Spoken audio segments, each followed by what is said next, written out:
क्या कभी सोचा है कि हर पेमेंट के पीछे एक खुफिया दिमाग काम कर रहा है? नहीं, ये कोई साई-फाई फिल्म की कहानी नहीं है। ये आज की हकीकत है, हमारे पैसे की दुनिया की हकीकत। तो चलिए देखते हैं कि इस पर्दे के पीछे आखिर है क्या। जरा एक बार अपने दिन के बारे में सोचिए।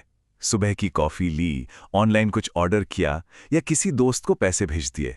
सब कितना आसान लगता है ना? बस एक क्लिक, एक टैप और काम हो गया। लेकिन कभी ये सोचा है कि इस आसानी के पीछे असल में चल क्या रहा है? क्योंकि ठीक उसी एक पल में पर्दे के पीछे एक अदृश्य एआई लेयर है जो हर रोज खरबों डॉलर के लेन देन को चुपचाप संभाल रही है। और जब मैं कह रहा हूं खरबों डॉलर, तो इसका मतलब है दुनिया की कई बड़ी अर्थव्यवस्थाओं की कुल जीडीपी से भी ज्यादा हर एक दिन। तो जाहिर है ये कोई मामूली कंप्यूटर प्रोग्राम तो नहीं है। इसे फाइनेंस की दुनिया का घोस्ट इन द मशीन कहना बिल्कुल सही होगा। एक ऐसा इंटेलिजेंस जो मिली सेकेंड्स में बड़े बड़े फैसले लेता है, जैसे कि क्या ये ट्रांजैक्शन सेफ है, क्या ये सच में वही इंसान है या कोई फ्रॉड है, और पैसे को एक जगह से दूसरी जगह पहुंचाने का सबसे तेज और सबसे सस्ता रास्ता कौन सा है। तो सवाल यह है कि ये अदृश्य एआई असल में करता क्या है। चलिए देखते हैं इसके 3 बड़े काम, ऐसे काम जो पूरी ग्लोबल फाइनेंशियल सिस्टम को चला रहे हैं और शायद हमें इसका अंदाजा तक नहीं है। तो इसके 3 सबसे बड़े काम हैं। पहला है एक डिजिटल जासूस की तरह फ्रॉड का पता लगाना।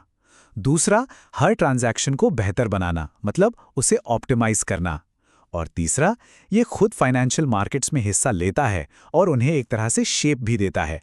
चलिए एक एक करके इन तीनों को समझते हैं। तो सबसे पहला काम, ये एक सुपर जासूस की तरह है। ये सिर्फ ये नहीं देखता कि पेन सही है या नहीं, ये एआई हमारी आदतों को, लोकेशन को और ट्रांजैक्शन के पूरे नेटवर्क को एनालाइज करता है। मान लीजिए किसी का कार्ड अचानक किसी ऐसे देश में इस्तेमाल हो जाए जहां वो कभी गया ही नहीं। ये एआई इसे फौरन पकड़ लेगा, इससे पहले कि कोई बड़ा नुकसान हो। ये उन पैटर्न्स को पकड़ता है जिन्हें कोई इंसान देख ही नहीं सकता। और कमाल की बात यह है कि ये सब रियल टाइम में होता है। अच्छा, अब आते हैं दूसरे काम पर, ट्रांजैक्शन ऑप्टिमाइजेशन। इसको समझने का सबसे आसान तरीका है इसे एक बहुत ही स्मार्ट प्रूफ रीडर की तरह समझना। मतलब पैसे भेजने से ठीक पहले ये हर छोटी बड़ी डिटेल को चेक करता है ताकि कोई भी गड़बड़ ना हो। और इसका असर बहुत बड़ा है। जैसे स्विफ्ट को ही ले लीजिए, जो दुनिया भर के बैंकों के बीच पेमेंट का नेटवर्क है। उन्होंने एक एआई सर्विस शुरू की और जानते हैं क्या हुआ? पेमेंट में होने वाली गलतियां 25% तक कम हो गई। अभी सिर्फ एक नंबर नहीं है, सोचकर देखिए, एक इंटरनेशनल पेमेंट में हुई छोटी सी गलती से किसी कंपनी का लाखों का शिपमेंट अटक सकता है। ये एआई ऐसी गलतियों को होने से पहले ही रोककर दुनिया भर की कंपनियों के अरबों डॉलर बचा रहा है। लेकिन जब बात वॉल स्ट्रीट की आती है तो ये एआई सिर्फ प्रूफ रीडर नहीं रह जाता, ये तो राइटर बन जाता है। मतलब ये कि हाई फ्रीक्वेंसी ट्रेडिंग और एल्गोरिथमिक मार्केट मेकिंग जैसी चीजें पूरी तरह एआई ही चलाता है। आसान भाषा में कहें तो कंप्यूटर इंसानों से हजारों गुना तेजी से शेयर खरीदते और बेचते हैं, और यही एआई सिस्टम ये भी तय करते हैं कि किसी शेयर की सही कीमत क्या होनी चाहिए ताकि मार्केट में हमेशा लिक्विडिटी बनी रहे।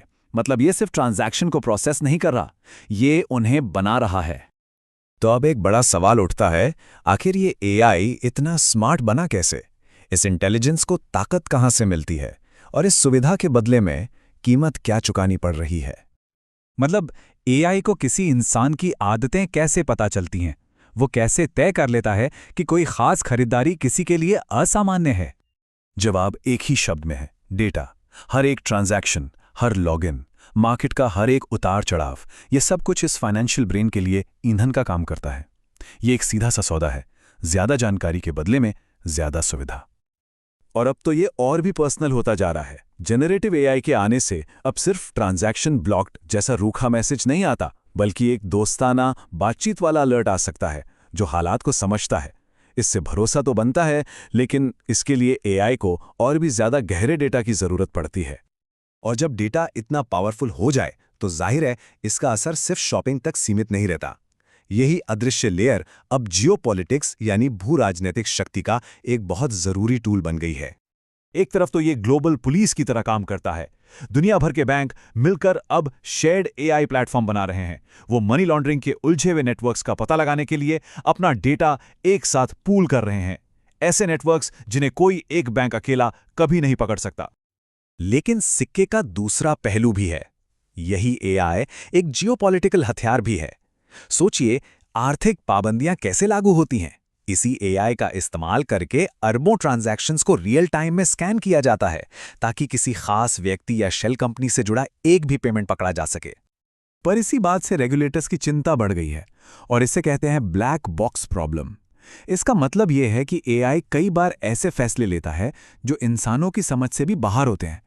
जरा सोचिए, अगर कई सारे ट्रेडिंग एआई एक ही खबर पर एक ही तरह से रिएक्ट कर दें और हमें पता भी ना चले कि क्यों, तो वो मार्केट में एक फ्लैश क्रैश ला सकते हैं, जैसा 2010 में हुआ भी था। और सब कुछ इतनी तेजी से होता है कि किसी इंसान को दखल देने का मौका तक नहीं मिलता। तो फिर इस टेक्नोलॉजी का भविष्य क्या है? ये फाइनेंशियल ब्रेन आगे चलकर कैसे बदलेगा और हमारे सामने कौन सी नई चुनौतियां रखेगा? दो बड़ी चीजें हैं जो सामने नजर आ रही हैं। पहली है एक्सप्लेनेबल एआई, जिसे XAI भी कहते हैं। ये इन ब्लैक बॉक्स सिस्टम को मजबूर करेगा कि वो बताएं कि वो कोई फैसला क्यों ले रहे हैं। इससे पारदर्शिता बढ़ेगी। और दूसरा है क्वांटम कंप्यूटिंग। ये एक असली वाइल्ड कार्ड है। ये या तो आज के साले फाइनेंशियल इंक्रिप्शन को तोड़कर सिस्टम को तबाह कर सकता है, या फिर एक ऐसे प्रिडिक्टिव एआई को पावर दे सकता है जिसकी ताकत हमारी सोच से भी परे होगी। तो बात सिर्फ एक कॉफी के ऑर्डर को प्रोसेस करने की नहीं है। ये अदृश्य लेयर एक ग्लोबल इंटेलिजेंस है। ये पैसे के बहाव को सेफ बना रही है, उसे बेहतर बना रही है और उसे एक शक्ल दे रही है। और पैसे के साथ साथ ये पावर के बहाव को भी एक शक्ल दे रही है। और असली सवाल जो हम सबको सोचना होगा वो ये है, जैसे जैसे ये फाइनेंशियल ब्रेन और ज्यादा ताकतवर होता जाएगा, हम ये कैसे सुनिश्चित करेंगे कि ये पारदर्शी रहे, निष्पक्ष रहे और सबसे जरूरी बात कि ये आखिर में हमारे कंट्रोल में रहे।